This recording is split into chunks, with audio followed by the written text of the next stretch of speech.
Good morning children.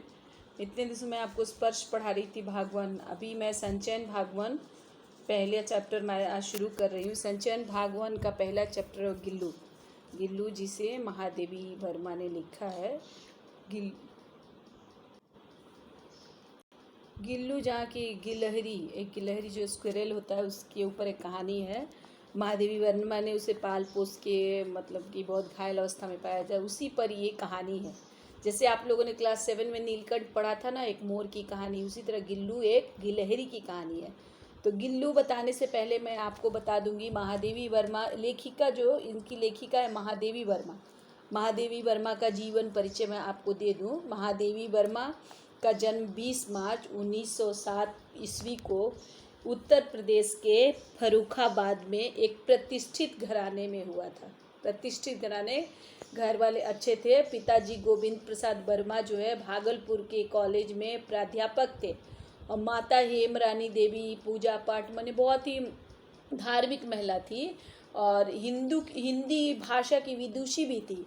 वे विनय पत्रिका, रामायण आदि का पाठ किया करती थी। इसी का प्रभाव महादेवी वर्मा पर ज़्यादा, मैंने अपनी माता जी का प्रभाव ज़्यादा पड़ा। 1933 में इन्होंने संस्कृत में एमए किया।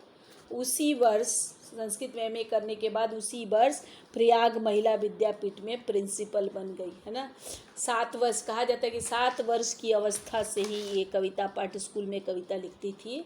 1916 में इनका विवाह जो है 1916 में, बहुत मतलब कम, अभी मैट्रिक पास भी नहीं किया था इन्होंने। इनका विवाह जो नवाबगंज कस्बे के निवासी स्वरूप नारायण वर्मा से कर दिया गया।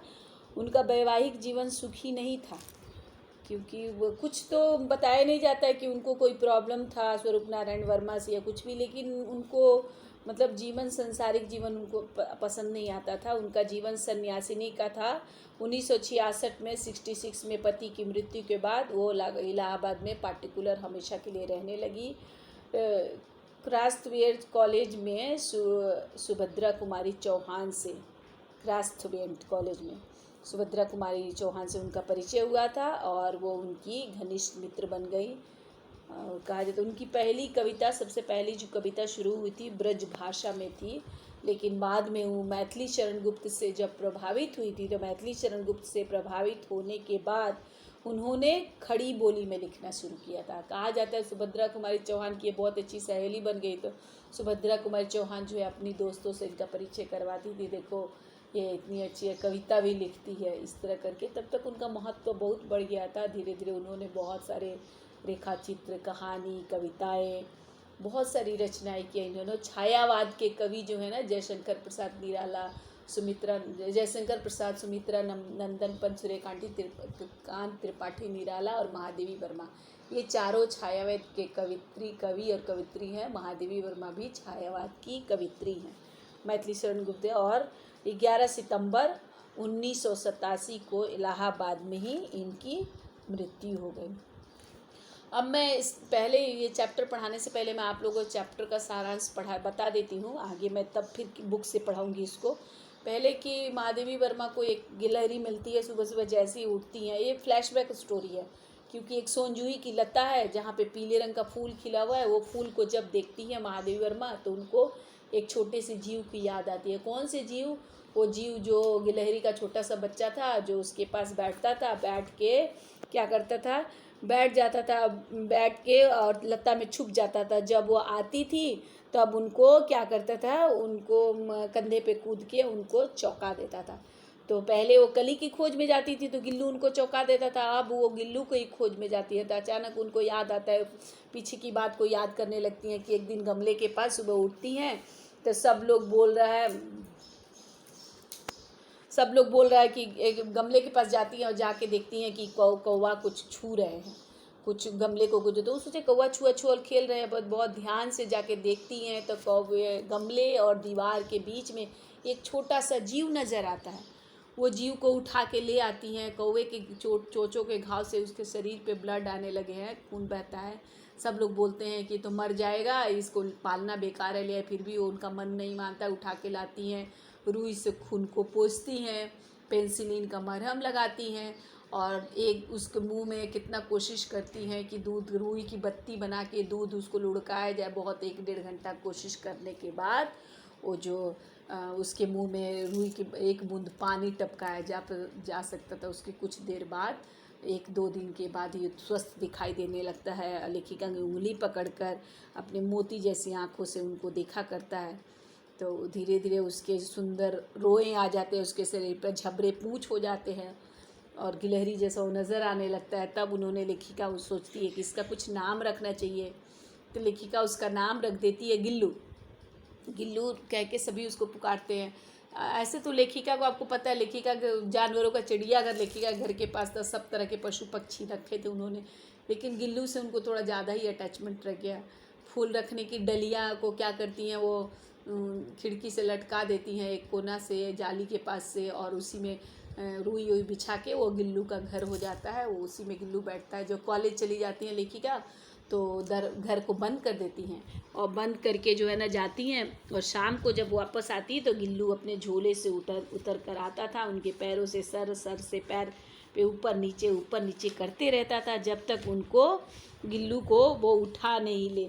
इस तरह उसको वो जहाँ पे उन्होंने घर बनाया था झूला में, तो 2 साल तक उनका घर था। और जब लिखने बैठती थी तब अपनी ओर उन ध्यान नहीं देती थी। वो जैसे ही लिखती थी और ध्यान नहीं जाता था, लिखने में बिज़ी रहती थी, तो उसको लगता था कि कैसे मतलब कि वो करे, मतलब अट्रैक्ट करे उनको, तो पैर से आकर सर से पर्दे पर चढ़ जाता था, फिर तेज़ी से उतरता था।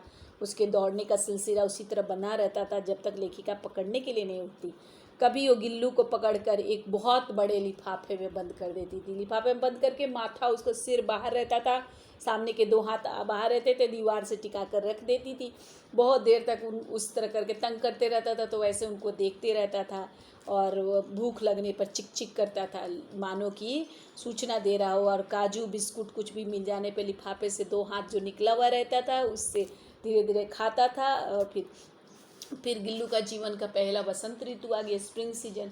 बाहर नीम चमेली की खुशबू आने लगी। बाहर की गिलहरियाँ खिड़की के जाली के पास आकर आवाज़ करने लगी। तो गिल्लू भी जाली के पास बाहर, खिड़की में क्योंकि जाली लगी हुई थी तो बाहर तो नहीं जा सकता था, तो खिड़की पे बैठ के बाहर देखता था। तो लेखिका को लगा कि बाहर देख रहा है, तो उनको लगा कि उसे भी दोस्त की आवश्यकता है, तो उन्होंने जाली का एक कोना खोल दिया और गिल्लू उसी रास्ते से बाहर चला आता था। उनके कमरे में तो आवश्यक कागज पत्र रहते थे, तो कमरा बंद रहता था, तो गिल्लू जो है बाहर दिन भर खेलते रहता था। जैसे ही लेखिका अंदर आती 4 बजे, वैसे ही वो जो आ जाता था जाली के द्वार से, सिर से पैर, पैर से सिर चढ़ते रहता था। उनके कमरे में बाहर जाने पर गिल्लू क्या करता था, वही खुली खिड़की से बाहर चला जाता था। दिन भर गिलहरियों के झुंड में घूमते रहता था। ठीक 4 बजे उसके पता था लेखिका के आने के समय वो कमरे में आ जाता था। उनको कभी कभी वो चौंकाता भी था। वो कभी खोजती थी तो कभी पर्दे के पास छुप जाता था, कभी फूलदान के फूलों में छुप जाता था। बच्चे जैसे तंग नहीं करते माँ को, ऐसे करता था।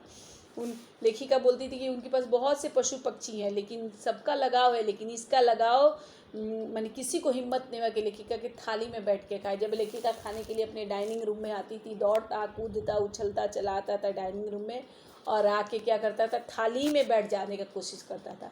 लेखिका उसको बहुत मुश्किल से वो जो है ना उसको थाली के पास बैठना सिखाई। वो थाली में से धीरे धीरे एक एक चावल लेके सफाई से खाता था।